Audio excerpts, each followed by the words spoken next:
নমস্কার, আমি অনুপ কুমার। আপনারা দেখছেন ডায়মন্ড নজরদারি। আজকে যে ভিডিওটা আমরা আপনাদের মাধ্যমে সামনে নিয়ে আসতে চাই, সে ভিডিওটা হচ্ছে অত্যন্ত গুরুত্বপূর্ণ এবং এটা হচ্ছে আমতলাবাসীদের উপরে। আগামী দিনে আমতলা গ্রাম পঞ্চায়েত থেকে মিউনিসিপ্যালিটি, এই যে পরিবর্তনের একটা আশা দীর্ঘ 25 বছর ধরে গ্রামবাসীদের ভিতরে রয়েছে, সেই ব্যাপারে আজকে আমরা একটা স্টেপ আগে চলে গেলাম। আর তার জন্যে যারা এই পরিকল্পনার মুখ্য কর্ণধার বলতে পারেন, যারা এই পরিকল্পনাটাকে দীর্ঘ এত বছর ধরে গ্রামবাসীদের এই উচ্ছ্বাসটাকে আগে নিয়ে গেছে, আজ তাদের মধ্যে অন্যতম রয়েছেন দেবাশিস দে, যার ডাক নাম সিন্টু। আশপাশে এলাকা সমস্ত মানুষ তাকে এক কথায় সিন্টু নামে পরিচিত। তিনি একজন প্রেস রিপোর্টারও। আজকে তার মুখ থেকে শুনব এই মিউনিসিপ্যালিটি হওয়ার মানে যেটা হতে চলেছে তার পুরো কাহানিটা। সিন্টুবাবু নমস্কার। নমস্কার। আজকে আপনার সাথে আমি এই যে ডিএম অফিসে গেলাম এবং ডিএম অফিসে আপনি যে কাগজগুলো জমা দিলেন, আগামী দিনে আমাদের গ্রাম পঞ্চায়েত থেকে মিউনিসিপ্যালিটি হওয়ার যে একটা, এই পুরো কাহানিটা কী ছিল, এর পুরো স্টোরিটা যদি আপনি আমাদেরকে বলেন। স্টোরিটা হচ্ছে 2007 সালে তৎকালীন বামফ্রন্ট সরকার এসডিও অফিসের ডাকে একটা সর্বদলীয় মিটিংয়ের সিদ্ধান্ত করে যে আমতলাকে মিউনিসিপ্যালিটি করতে হবে। সেই অনুসারে 10খানা মৌজা সেই মিটিংয়ের সিদ্ধান্ত হয়। ওকে। মৌজাগুলো হলো আমতলা, উদয়রামপুর, পিপারামপুর, রামকৃষ্ণপুর, জয়রামপুর, মামুদপুর, বিষ্ণুপুর, কন্যানগর, চকবাগি এবং সাপখালি। এই 10টা মৌজাকে নিয়ে মিউনিসিপ্যালিটি করার সিদ্ধান্ত সেদিনের মিটিংয়ে প্রস্তাব আকারে গৃহীত হয়। এবার এই প্রস্তাবটি নিয়ে বিভিন্নভাবে তার যে সমস্ত ক্রাইটেরিয়া আছে সেই ক্রাইটেরিয়াগুলো ফিল আপ করে 2010 সালে তৎকালীন ডিএম সাহেব খলিল আহমেদ সাহেব রাজ্য পুর দপ্তরে পাঠান। ওকে। রাজ্য পুর দপ্তরে পাঠানোর পর রাজ্য পুর দপ্তর আবার সেটাকে খতিয়ে ভালো করে দেখে আবার সেটা মন্ত্রিসভায় অ্যাপ্রুভের জন্য মন্ত্রিসভায় পেশ করেন তৎকালীন বুদ্ধদেব ভট্টাচার্যের মন্ত্রিসভা। আচ্ছা, মানে সিপিএমের মন্ত্রিসভা, বুদ্ধদেব ভট্টাচার্যের মন্ত্রিসভা সেই সময় সেটাকে পাস করিয়ে দেয়। পাস করিয়ে দিয়ে তারপর সেটা রাজ্যপালের কাছে তার প্রয়োজনীয় অনুমতির জন্য পাঠানো হয়। রাজ্যপাল ইন দ্য মিন টাইম পশ্চিমবঙ্গে সরকার বদল হয়ে গিয়ে নতুন পরিবর্তন, মমতা ব্যানার্জির নেতৃত্বে নতুন পরিবর্তনের সরকার আসে। ওকে।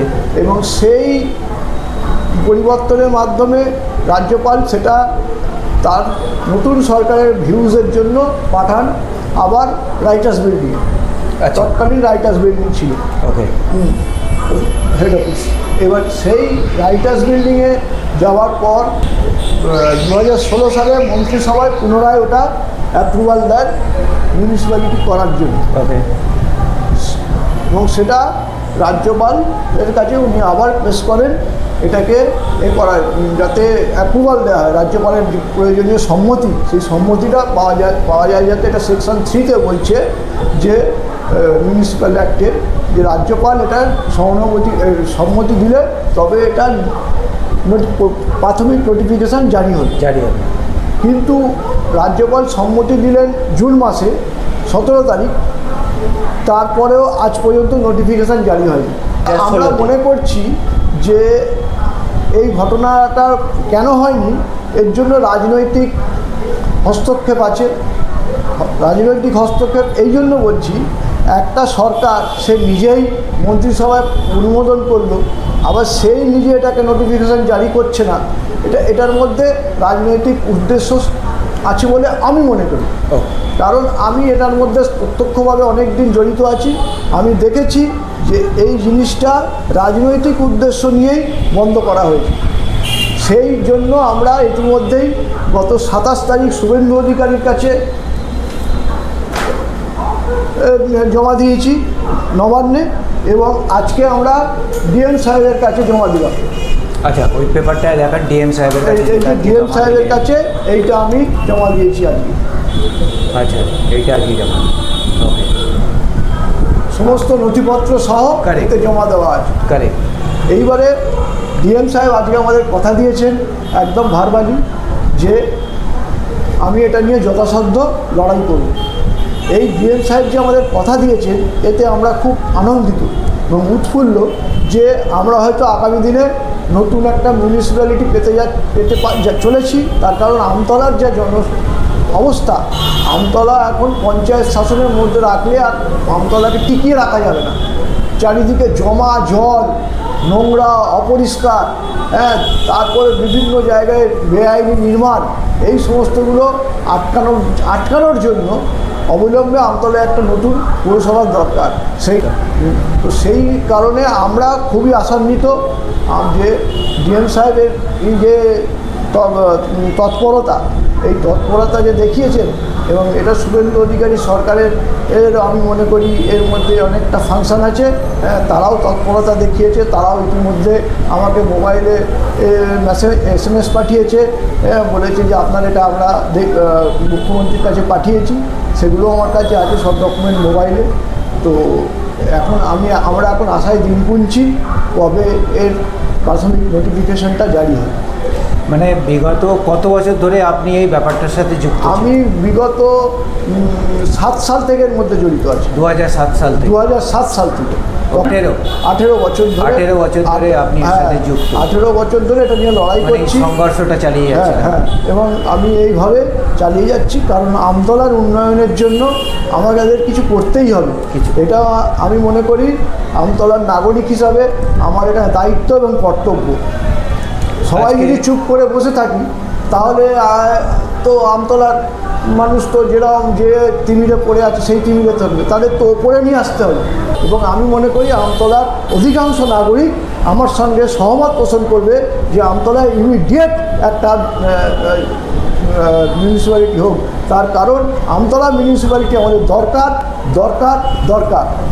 কিছু লোকের কথা হচ্ছে মিউনিসিপ্যালিটি হলে খরচাও বেড়ে যাবে, এটা কি ঠিক? মানে গ্রাম পঞ্চায়েতের যে খরচা আর মিউনিসিপ্যালিটি খরচা, এবারে আমি আপনাকে একটু বুঝিয়ে বলি বিষয়টা। এই ধারণাটা একটা মহল থেকে তৈরি করে দেওয়া হয়েছে। আচ্ছা, আপনি চণ্ডীগ্রাম পঞ্চায়েতে খোঁজ নিয়ে দেখুন যে ওরা সরকারিভাবে একটা বিল্ডিং প্ল্যান অনুমোদন করতে কত টাকা ফিস নেয়, আর আপনি পাশাপাশি বারুইপুর মিউনিসিপ্যালিটিতে চলে যাবেন, সেখানে কত টাকা নেয়।